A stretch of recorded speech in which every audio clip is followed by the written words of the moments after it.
Hello guys! Mayong gabi Kalami kay sa among prutas ron guys. Kani pinupo lang yun siya sa garden. Sa tanom ra ni namo, sa surroundings. This is nangka.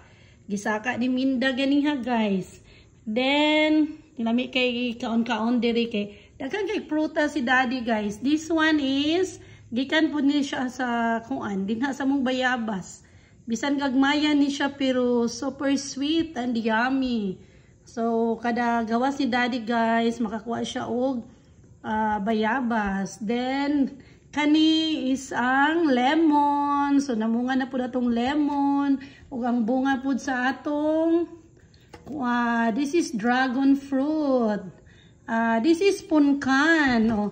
May punkan ta guys pero wa pa namunga, pinalit ra ning daddy. This one also is ang iyang apple. Then the pear. Akong bana ganahan man siya mukaon si prutas guys. Mas unahon niya ang fruits before siya mukaon. Ako guys, akong ganahan hab-hab gyud dayon og sudan. Pero kay tungod ani favorite man gud nako ning langka. Especially in ani. Gwapa gyud kaayo basta tong tanom. Musa mo tog lami, di ba? So, this time, ulan-ulan, maayo gid siya kay itanom, kay daling mabuhi. So, pananom na mo, guys!